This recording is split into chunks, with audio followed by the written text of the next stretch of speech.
Welcome everyone.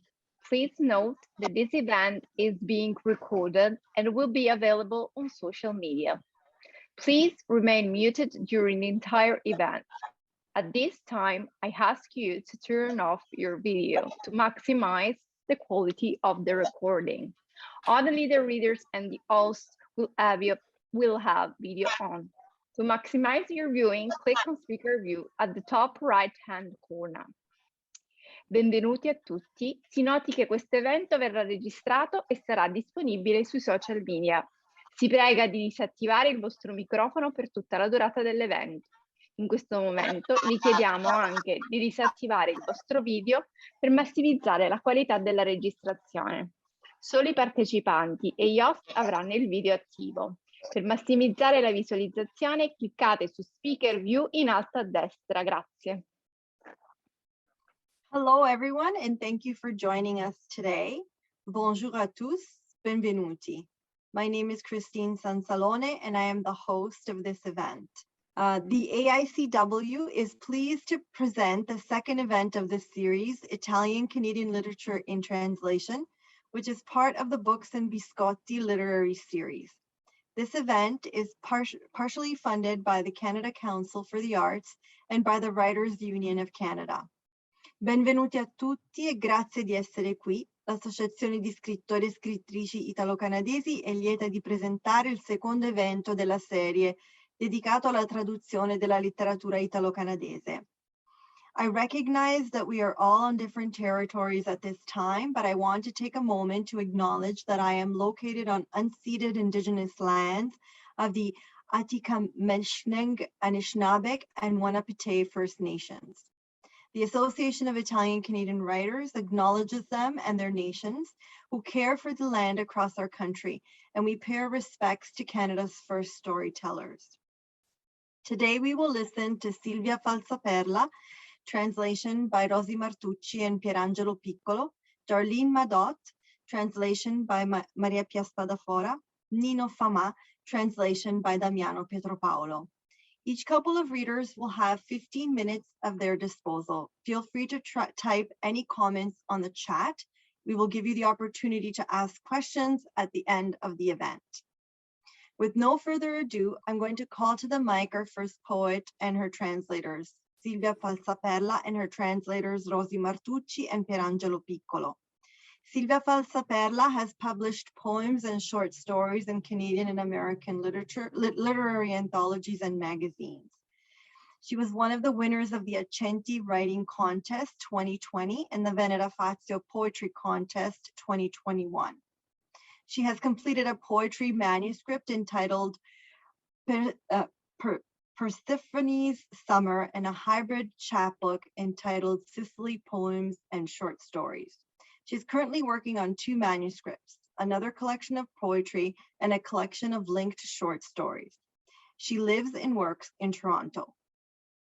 Rosi Martucci graduated with a degree in modern foreign languages and literatures, English, French, and German at the Orientale University of Naples. She obtained her PhD in Italian Studies and Comparative Literature at the University of Salerno. She taught English and French language and literature at the high school level in Italy.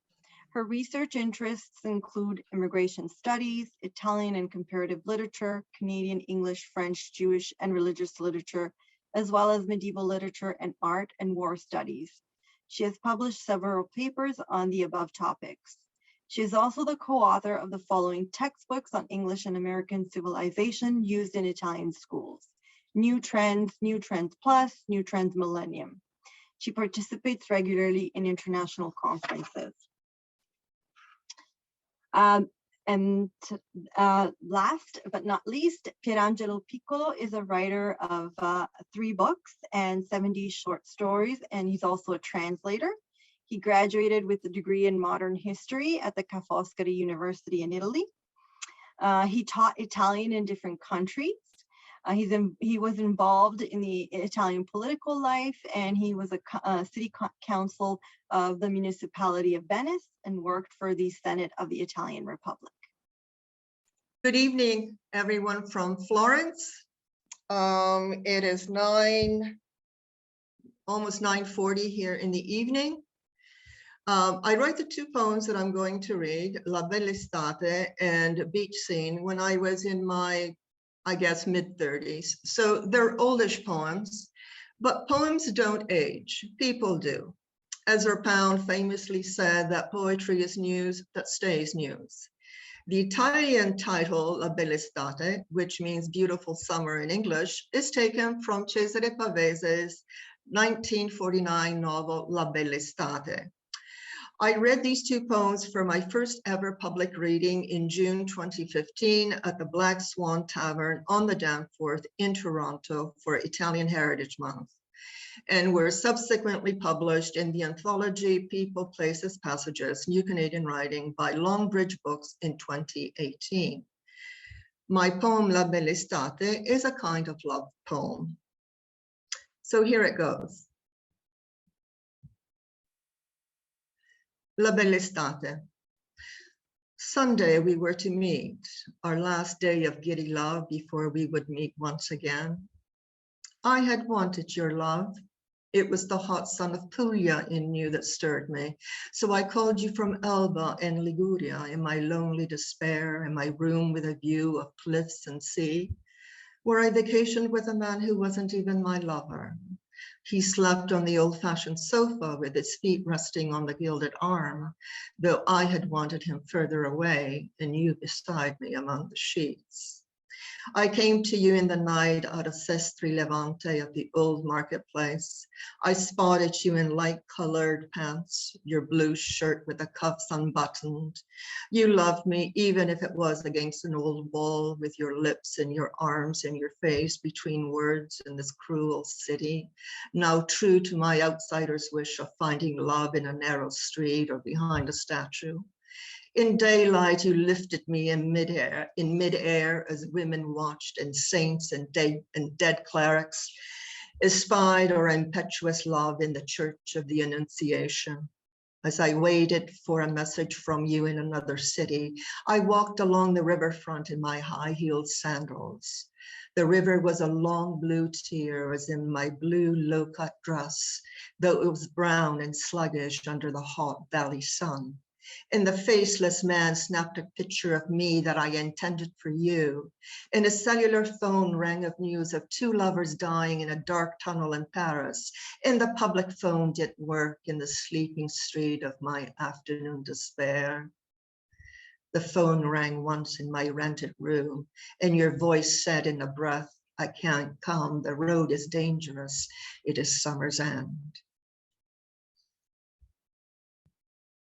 Thank you. That's the end of the first poem. Bella estate di Silvia Pazzapella. Domenica dovevamo incontrarci, il nostro ultimo giorno di amore vertiginoso prima di incontrarci ancora una volta. Io volevo il tuo amore. È stato il bollente sole di Puglia, in te che mi ha scosso. Così ti ho chiamato dall'Elba e dalla Liguria, nella mia disperazione solitaria, e la mia stanza con una vista di scogliere e mare, dove ero in vacanza con un uomo che non era nemmeno il mio amante. Dormiva sul vecchio divano, con i piedi appoggiati sul bracciolo dorato, sebbene avessi voluto lui più lontano e tu accanto a me tra le lenzuola. Ci siamo incontrati nella notte, dopo essere arrivata a Sestri Levante, al vecchio mercato. Ti ho visto in pantaloni di colore chiaro, la camicia blu con i polsini sbottonati. Mi hai amato, anche se era contro un muro, con le labbra e le braccia e il tuo viso tra le parole, in questa città crudele. Ora fedele al mio desiderio straniero di trovare l'amore, in una strada o dietro una statua. Alla luce del giorno mi hai sollevato a mezz'aria, mentre le donne guardavano e i santi e i morti chierici spiavano il nostro amore impetuoso nella chiesa dell'Annunciazione. mentre aspettavo un messaggio da te in un'altra città. Ho camminato il fiume con i miei sandali a tacchi alti. Il fiume era una lunga lacrima azzurra, come il mio vestito scollato blu, sebbene fosse marrone e pigro sotto il caldo sole della valle. E l'uomo oscuro mi ha scattato una foto che io volevo fare per te. E il suo telefono squillò alla notizia di 2 amanti morti in un oscuro tunnel di Parigi. E il telefono pubblico non funzionava nella strada, assonnata della mia disperazione pomeridiana. Il telefono ha squillato una volta nella mia stanza in affitto e la tua voce ha detto in un soffio: non posso venire, la strada è insidiosa, è la fine dell'estate.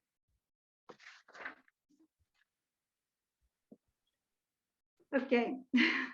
Ok, Fine. grazie. Grazie Rosina. Okay, thank you very much. Grazie Rosina. Rosie Grazie a baby. te. Adesso proseguo con la mia seconda poesia. I'm going to read now my second poem. While I don't like to explain away my poems, at the simplest level, Beach Scene is about an experience of naturalness in nature on an afternoon at the beach. Beach Scene. At the seaside in Versilia, you and I sat on the sand with the seashells we collected, bugles and fans and blue-black mussels, sea potatoes and seaweed washed ashore. These were our props, our beach toys. The creative sea was our garden. We dug up the sand with our hands or used sticks, the bark peeling smooth as bone. We built the Great Wall of China, highways and roads all covered with shells, and dug deep, deep holes that touched the sea beneath us.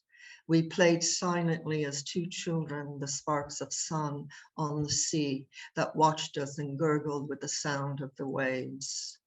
And then you interrupted us, the man with the wallet in his pocket, that pulses like a tongue and beats a tune that goes like this: if it isn't bought, it isn't real. And despite our protests, you announced that you would get us a pail and shovel from one of the miscellaneous shops along the road. After an hour, you came back with a big plastic shopping bag and a cigar between your fingers. You spilled the beach toys on the sand, a red pail with blue and white stripes, a red shovel, a red rake, obscene and blaring, aliens or burlesque women. They disturbed our play and we became erratic. We demolished the Great Wall, the highway with the red rake and the red shovel, a cataclysm in the defeated evening. The sea ignored them, reclaiming the shells and the sticks. The sea ignored and erased the human footprint with 5 toes, leveling it with the sand as the flaps of the waves spilled over. Thank you for listening. At the beach, Silvia Passaperla. Nel mare di Versilia, io e te, seduti sulla sabbia con le nostre conchiglie, brugole e ventagli e cozze blu nere, patate di mare e alghe lavate sulla rete, i nostri oggetti di scena, i nostri giochi da spiaggia. Un mare creativo era il nostro giardino. Abbiamo scavato la sabbia con le mani, con bastoncini seccati corteccia liscia come l'osso. Abbiamo costruito la nostra grande muraglia cinese. Strade, autostrade, tutte coperte di conchiglie, e abbiamo scavato baratri profondi sotto di noi, che toccavano il mare. Abbiamo giocato, assorti in silenzio come 2 bambini. Brillavano scintille di sole sul mare, che ci osservava con lo sciacquio delle sue onde. E poi ci ha interrotto, uomo col portafoglio in tasca, che pulsa come una lingua e batte come una melodia che fa così. Se non è comprato non è reale. E, a dispetto delle nostre proteste, annunciasti che ci avresti regalato un secchio e una pala in uno degli empori lungo la strada, e sei tornato dopo un'ora. Una grande borsa della spesa e un sigaro tra le dita. Hai rovesciato i giochi sulla sabbia, un secchio rosso con strisce bianche e blu. una pala rossa, un rastrello rosso, osceno squallido, alieni o donne burlesche. Hanno disturbato il nostro gioco e noi siamo diventati eccentrici. Abbiamo demolito la grande muraglia e la strada e l'autostrada e con il rastrello e la pala rossa. Un cataclisma nella serata rovinata. Il mare li ignorò, rivendicando a sé conchiglie e bastoni. Il mare distrutto e cancellato le nostre impronte a 5 dita, livellando tutto con la sabbia, mentre le onde si infrangevano sulla battigia. Brava Silvia. We'll move on now to our second poet, and that's Darlene Madot and her translator, Maria Pia Spadafora. Darlene Madot has authored 8 books, including Dying Times. She has twice won the Bressani Literary Award and been shortlisted for the Vanderbilt-sponsored Carter V Cooper Award 3 times, among others. Winners and Losers, her 9th collection of short stories, will be published by Guernica in spring 2023. Maria Pia Spadafora is a freelance translator, creative writer, a teacher of Italian, English, and Spanish. She holds an MA in Modern Languages and Literature, presenting as a final dissertation the translation of Licia Canton's The Pink House and Other Stories. In April 2020, she translated from Spanish to Italian the story of the short film nominated for Premio Goya 2020, Laura Zamora's El Albor de las Almas Perdidas. She lives and works in Milan. Thank you. I'll be reading from Cooking Sicilian with Concetta in a Time of Pandemica, which was adapted from a story which was a finalist in a Centi magazine short fiction competition in 2021. I want revenge, Franceschina says to Concetta. Bastardo, Concetta sympathizes. Pezzo di merda. Concetta is an imposing Amazon of a woman with mountainous dark curls and a deep sensual voice. Franceschina is her diminutive friend with skin a darker shade of pine nut. Most of her friends call her Francesca. Only Concetta calls her affectionately Franceschina. They are chatting on MSN Messenger. Concetta tries to reassure Franceschina that Sicilians are experts in revenge. Any vengeance that takes less than 30 years is not worth pursuing. I don't have that kind of time, says Franceschina. He's going to die a lonely old man with no one to push the wheelchair. Concetta offers a sisterly solidarity for Franceschina's unexpected abandonment in her harvest years by a man she still loves. By way of consolation, Concetta sends Francesca YouTube links to melanzana recipes. She couples these with other YouTube links featuring sexy Italian males. The recipes are manifold and wondrous, as are the seductive bulges of the men in bathing suits and unbuttoned shirts talking on cellular phones as if wholly unaware of their lustful female audience, outrageous enough to make her laugh. Concetta tells Franceschino that Longo's is having a sale on melanzana. She has no appetite for anything these days. While Concetta complains of my COVID-19, meaning pounds, Francesca has lost weight. Obedient to Concetta's urgings, she puts on her mask and rubber gloves and risks Longo's to purchase a 6-pack of melanzana. Don't be intimidated by eggplant, the first cookbook she consults effuses. This is one of my favorite vegetables. It's not intimidation, Francesca realizes. It's a question of will. These days, she has none, nor energy. She barely has the will to watch the YouTube demonstrations of recipes from La Bella Sicilia website Concetta keeps sending. The melanzana will wait another day. Francesca throws leftover sausage and potatoes in the oven with leftover zucchini. Leftovers. She's beginning to feel like a leftover herself. Sing to me, O salt, Franceschina says out loud to herself in the kitchen before she realizes it is an ancient voice inside her own voice she's hearing. Salt and wounds. The salt is supposed to take the bitterness out of the aubergine, to make even the pain taste sweet, or at least less purple. Franceschina thwaps a long, plump eggplant onto her cutting board, roughly peels back the green tip and cuts off the tip. She then slices down without piercing through to the other side, leaving the skin connected, rubs the flesh with sea salt. Then she tweezes bocconcini cheese slices between the wings of prosciutto and rams these between the melanzana wedges. The melanzana fans out in a beautiful presentation. She drizzles with pesto. Then she props the fan with miniature potatoes, sprinkled with Ariosto seasoning, and bakes. Franceschina's kitchen begins to fill with a heavenly scent.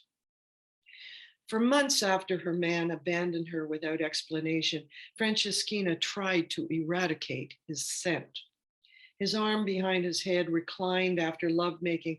Franceschina used to roll toward him and tuck her nose into the pit of his arm. "What are you doing?" he'd say, and try to push her away. "Can I not breathe in that which I love?" His scent was like a drug to which she had become addicted. Franceschina's mattress had to be sawed in half to be taken out the front door.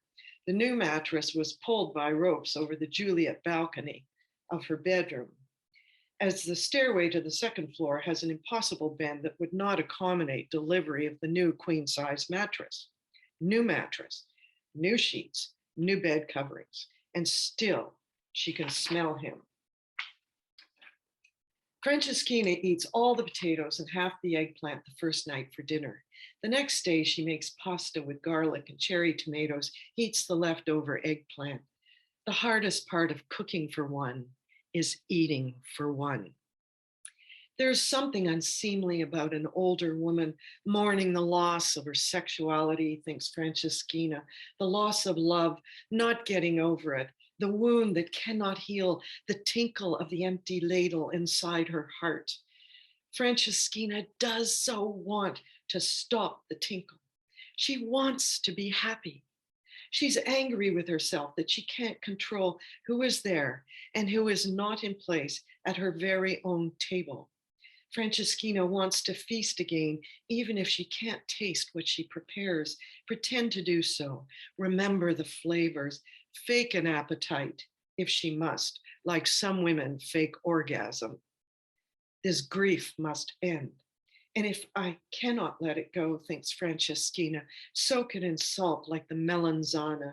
Let the purple melanzana suck it up. You can always count on the timeless pairing of melanzana and salt.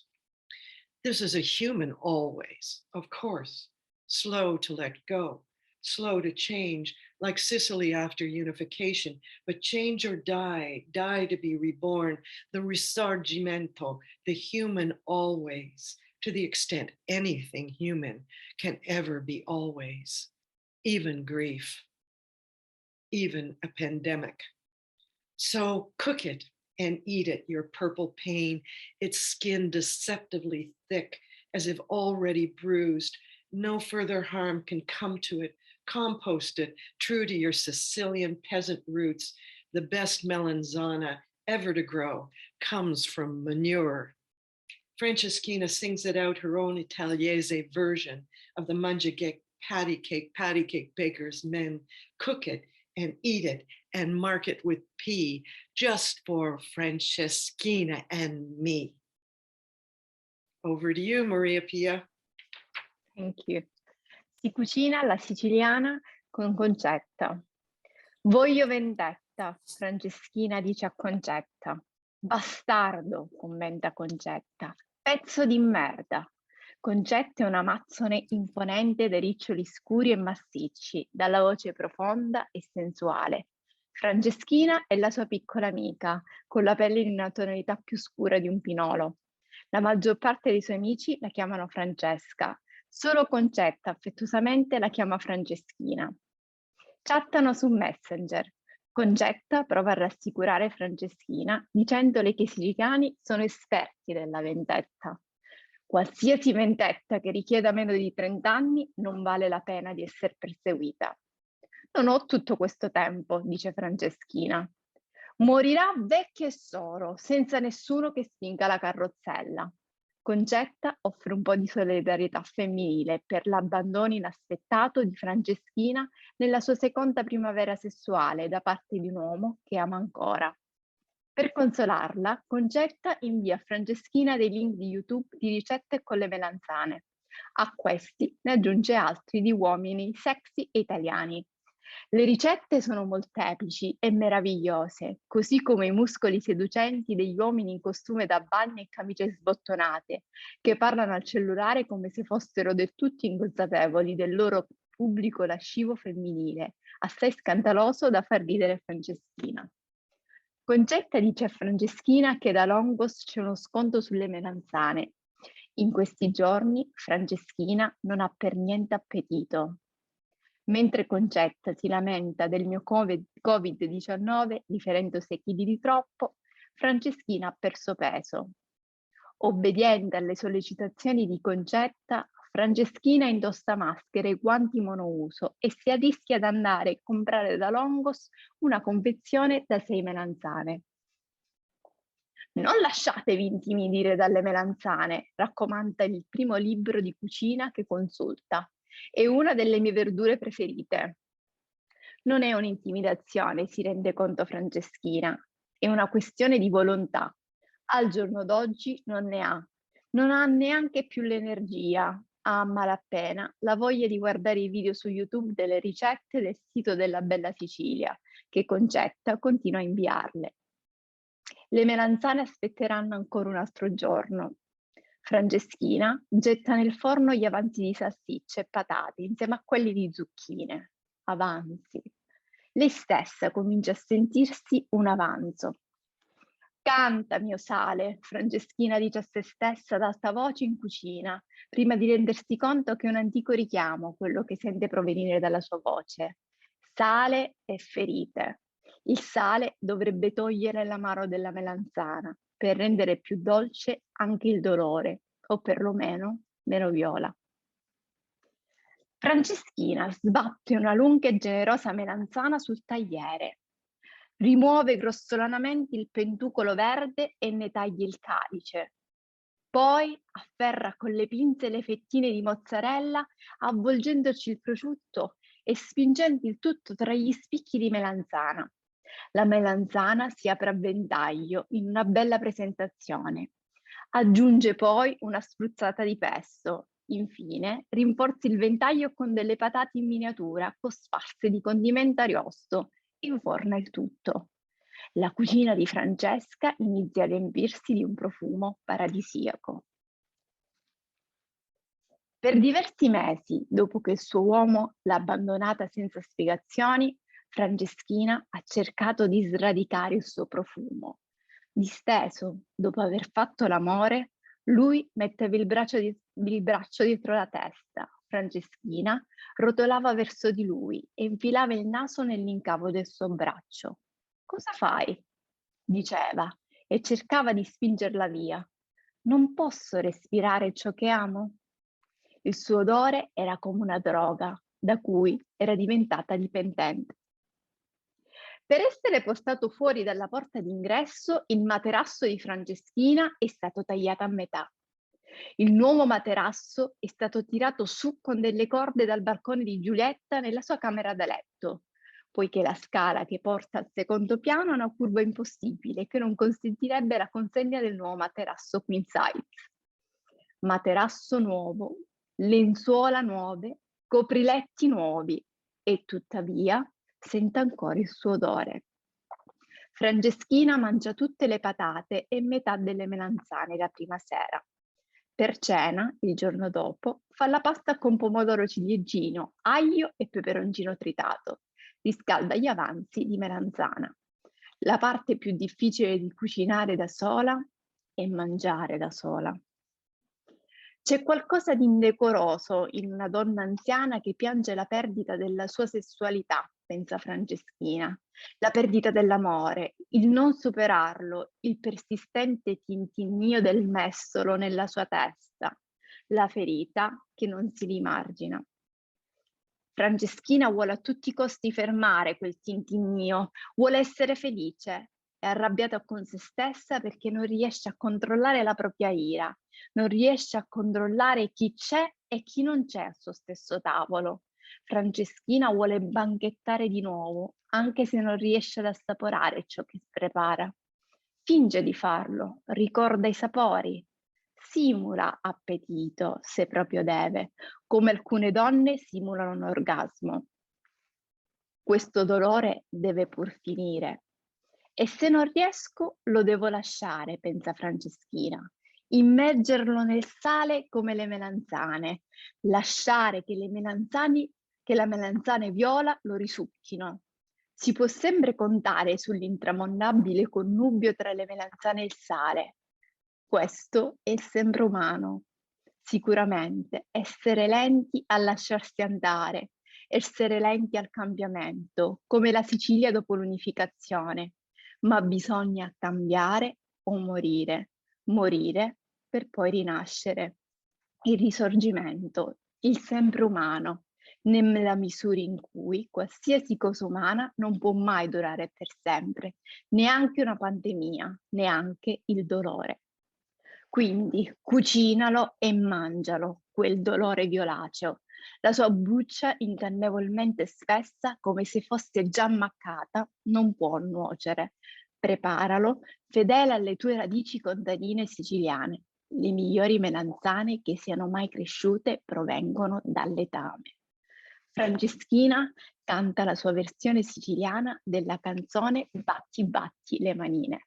Batti batti le manine, che nel forno cuoce già la bella melanzana che Franceschina mangerà. Grazie. Grazie Darlene, grazie Maria Pia.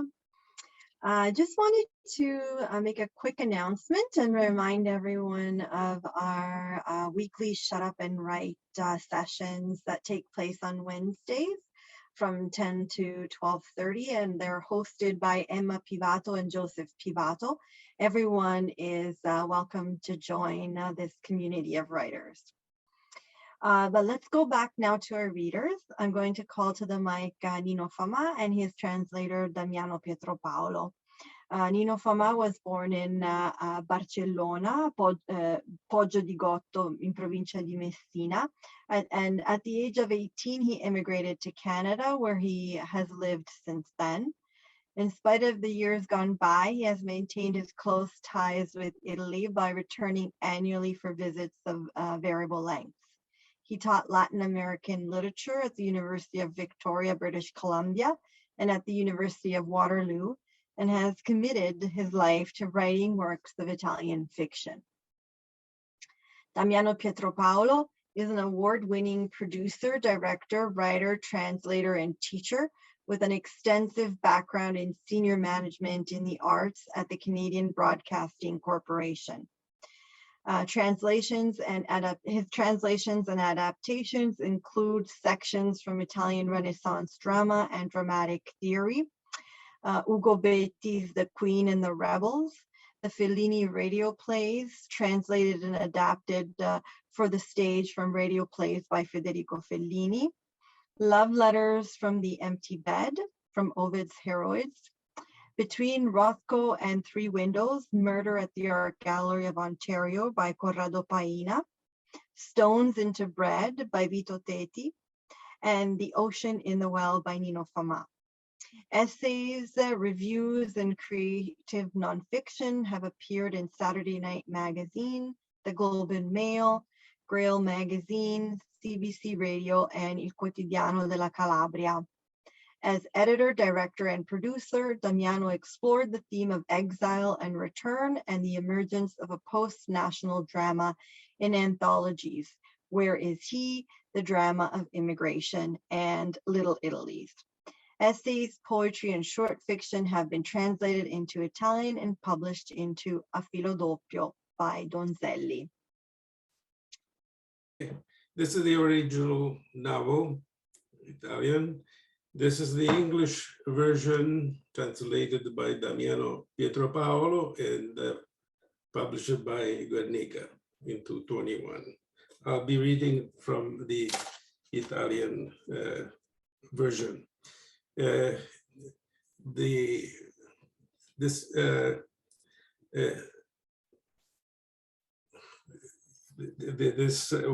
What we're reading today is taken from chapter 38, part of it anyways, and deals with the protagonist of the novel, Stefano, and a friend of his, Ricky.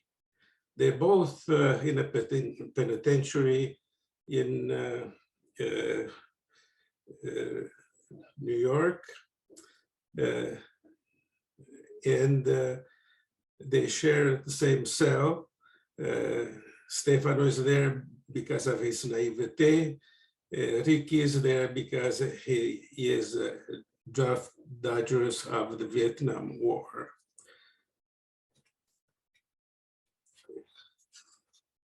Okay, here we go. Man mano che si avvicinava il giorno della scarcerazione, la mente di Stefano si trasformava in un farraginoso affastellamento di pensieri. Da quando era entrato nel ventre della balena, non aveva pensato che alla gioia che avrebbe provato il giorno della riacquistata libertà. Ora che il tanto desiderato giorno si approssimava, l'esultanza era accompagnata dal sapore amaro d'un frutto acerbo. La sua mente spaziava nel delirio. Può un avvenire da bene nascere da una radice che ha succhiato veleno? Pensava. Da bambino al catechismo aveva imparato che il male è il diavolo, Satana, portatore di discordie e di odio, e una volta che si insedia nella nostra coscienza, se ne appropria e ci spinge alla dannazione. Quante incertezze popolavano la sua mente. Ora che fra pochi giorni sarebbe stato libero, si chiedeva come sarebbe stata la sua vita al di fuori di quelle mura. Quell'io plasmato dalla legge mentre rimaneva rinchiuso nel penitenziario, aspettava che gli aprissero i cancelli per essere quell'altro. Poteva ancora credere nella speranza se nel passato era stato beffato da sogni menzogneri? Stefano pensò che il futuro può servire anche per correggere gli errori del passato, redimere e ricondurre l'essere umano a uno stato di grazia. Ricordò di aver letto nel seminario la vita di San Francesco, le confessioni di Sant'Agostino. Bisogna misurare la profondità dell'abisso in cui si è caduti e piano piano risalire la china, venir fuori dal baratro della propria coscienza. È necessario fare opere buone, farne tante da poter cancellare il male, farne di più per sotterrarlo per sempre. Tra pochi giorni, anziché camminare per questi bui corridoi, questo tunnel, passeggerai libero per le strade della città senza che nessuno ti dia ordini. Farai tutto a piacere tuo, gli diceva Ricky, mentre i due procedevano verso il salone di ricreazione. Sai com'è? Ci si abitua a un luogo e poi si è tristi quando bisogna lasciarlo, replicò Stefano. Certo, quando ci si trova in un ottimo luogo di villeggiatura ad un prezzo conveniente, ci si rimane il più a lungo possibile, concluse Ricky. Stefano non rispose, ma proruppe in una sghignazzante risata. Si sedettero a un tavolo, l'uno di fronte all'altro. Ricky parlò del suo rapporto con Angelica. Da quando l'ho conosciuta, grazie a te, il rapporto si è intensificato. Ci scriviamo e spesso ci sentiamo anche per telefono. Mi ha detto che verrà a trovarmi uno di questi giorni. Angelica è una Brava ragazza, carina e affettuosa, rispose Stefano. Malgrado il suo lavoro, stava per aggiungere, ma riuscì a mozzare la frase prima di articolarla. Sebbene Ricchi avesse sempre dimostrato un atteggiamento di noncuranza ogni qualvolta l'argomento era affiorato. Infatti, rispose Ricchi, non mi dispiacerebbe stabilire un legame permanente con lei. Vedi, in qualcosa sono stato utile, ti ho trovato la futura moglie, ribadì Stefano. Moglie, protestò Ricchi, sembra una sentenza severa. Compagna vorrei dire. Oggi anche le coppie più affettivamente legate non parlano di matrimonio, di vincoli burocratici, convivono e basta. Stefano non volle fronteggiare l'amico. I concetti che aveva imparato da bambino in famiglia, gli insegnamenti della Chiesa, nonché le idee inculcate nella sua mente dagli amici e dalla società nel seno della quale viveva ora, creavano nella sua testa una vera e propria Babele di pensieri che cozzavano tra di loro. Era come se identità diverse, incongrue, in conflitto tra di esse, abitassero nel suo inconscio. A volte, sai, la mente mi spinge a fare dei ragionamenti strani, disse Arricchi.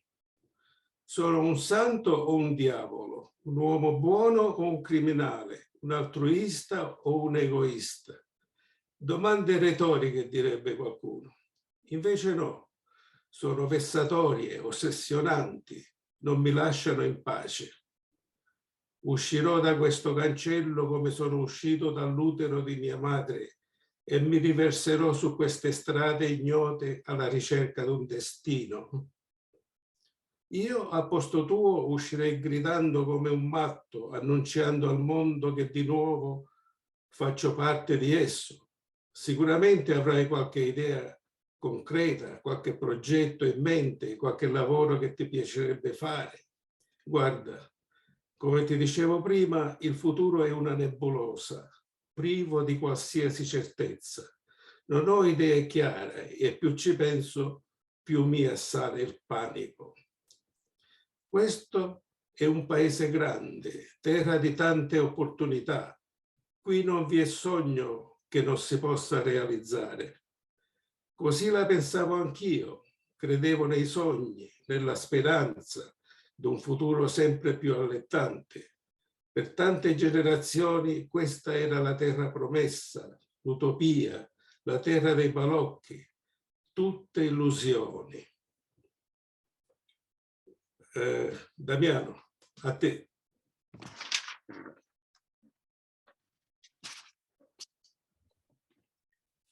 As the day of his release grew closer, Stefano's mind was transformed into a burdensome cluster of worries. Ever since he entered the belly of the whale, he had thought only of the joy he would feel on the day he would regain his freedom. Now that the much longed for day was approaching, the joy felt more like the bitter taste of an unripe fruit. Delirium had seized his mind. Can a good future germinate from a root that has sucked venom? He thought. As a child, at catechism, he had learned that evil is the devil, Satan, bearer of discord and hatred. And once it settles in our conscience, it appropriates it and pushes us to damnation. How many uncertainties crowded his mind. Now that his freedom was imminent, he had thought about what his life outside of those walls would be like. That self, shaped by the law of the penitentiary, waited for the gates to open so he could be that other self. Since in the past he had been duped by deceitful dreams, could he still believe in hope? Stefano believed the future could also serve to correct the mistakes of the past and redeem man by bringing him back to a state of grace. He remembered reading in the seminary the life of St. Francis, the Confessions of St. Augustine. It was necessary to slowly scale the depths of the abyss into which he had fallen in order to climb up to the top and emerge from the chasm of his own conscience. It was necessary to perform many good deeds to erase evil and many more to bury it forever. In a few days, instead of walking through these dark corridors, you will freely walk through the streets of the city without anyone giving you any orders, Ricky told him as they proceeded to the recreation room. You will do as you please. You know how it is. You get used to a place and then you are sad when time comes to leave it. Sure, when you are in an excellent hotel, holiday resort at an affordable price, you stay as long as possible. Stefano broke into hearty laughter. They sat at the table, facing each other, and Ricky talked about his relationship with Angelica. Since I met her, thanks to you, the relationship has become more intense. We write to each other and we often speak on the telephone. She told me she would come to see me sometimes. Angelica is a good, pretty girl, is a good girl, pretty and affectionate, Stefano said. In spite of her work, he was about to say, but he managed to stifle the phrase before articulating it. Although Ricky had always shown an attitude of indifference whenever that topic had surfaced. As a matter of fact, Ricky said, I wouldn't mind starting a steady relationship with her. See, I was useful at something. I found you your future wife. Wife? Ricky said. It sounds like a life sentence. Companion, you mean. Today, even the most loving couples do not speak of marriage, of bureaucratic bonds. They just live together. Stefano did not want to engage his friend on certain topics. The precepts he had been brought up with as a boy, the teachings of the church, the ideas inculcated in his mind by friends, and the modern world in which he lived created conflicting thoughts. It was as if different identities in conflict between them lived together in his own consciousness. Sometimes my mind pushes me to engage in strange speculations, he told Ricky. Am I a saint or a devil, a good man or a criminal, an altruist or an egoist? Rhetorical questions, some would say, but no, they are oppressive, haunting questions that won't leave me alone. I will get out of this gate just as I came out of my mother's womb, and I will cast myself into those unknown streets in search of a destiny. In your place, I would go out shouting like crazy, announcing to the world that I am part of it again. You will surely have some concrete ideas, some projects in mind, some work you would like to do. Look, as I said before, the future is hazy and full of uncertainties. I have no clear ideas, and the more I think about it, the more I panic about it. This is a big country, a land of many opportunities, Rick exclaimed. In this country, there's no dream that cannot come true. I thought so too. I believed in dreams, hoped for an ever more enticing future. For many generations, this was the promised land, utopia, and the Munchkin land, all illusions. Thank you.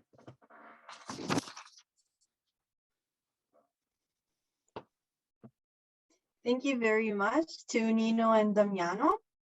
Now we still have some time, not much, but we still have a bit of time for questions. So do we have any questions for our writers or translators?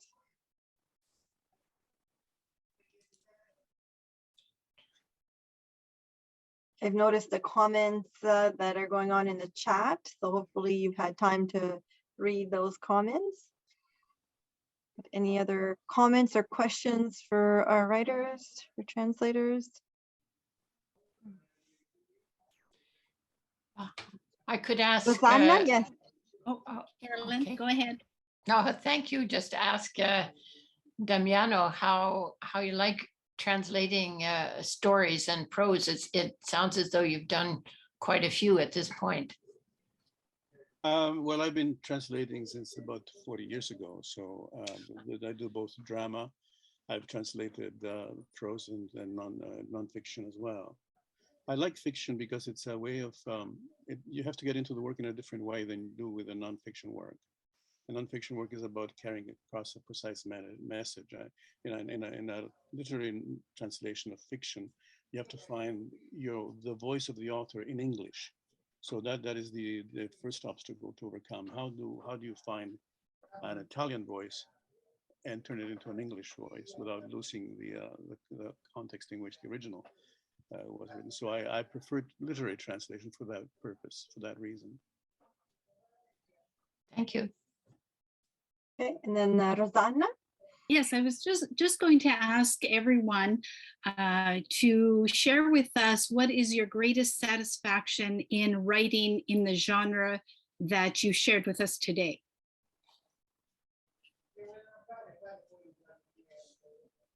That's a very tough question. I love the short story format because it's very intense. You have to get there's no time for fat on the meat.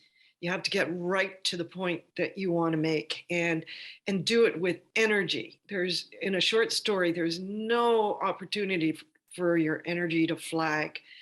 In fact, I've been thinking about this adaptation, which is even shorter than the original, that was the finalist in the Accenti magazine comp. But and I in some ways like it more because every time I had to respond to this, no more than 15 minutes collectively between myself and translator, I was trimming off even more fat, and I wonder when it's ultimately published in a collection of short stories, which is my hope, part of a Concetta trilogy, I would, whether I want to go back to the longer version or keep this very short version. Anyway, that's my comment. Thank you. Any other questions? I have a question for Sylvia. Interesting that she has a different translator for both poems. The first poem, very sensual, and chose a female translator. And the second poem, still very visual and sensual, but not the same kind of intense content, sexual content, and chose a male translator. So I wonder, Sylvia, if you can speak to why you chose two different translators. I don't know. I mean, it could just be coincidence. I thought perhaps, the more intense poem, La Bella Estate, would have been understood better from a woman's translation. I don't know. But it worked out anyway. I think it worked, and they both did an excellent job, and I'm very grateful to them. There's one thing I want to say about poetry and prose. Sylvia Plath said that poetry is intense life, prose is long life.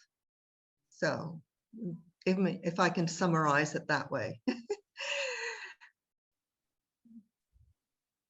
Okay, thank you. So unfortunately, we don't have any more time for questions for today.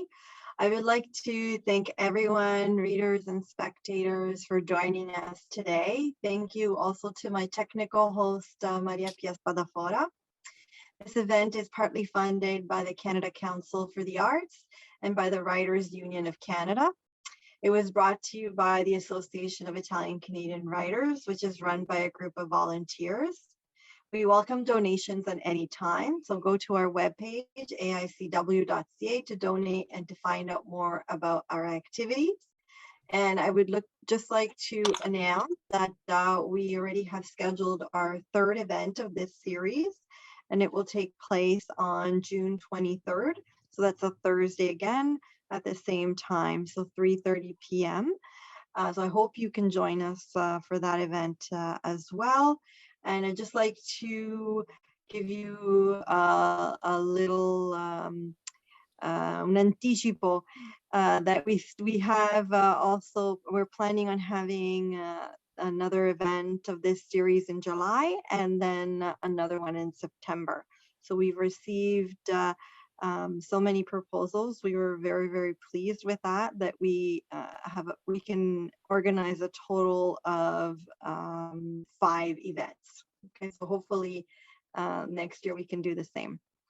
So thank you again for coming, and I hope to see you on June 23rd.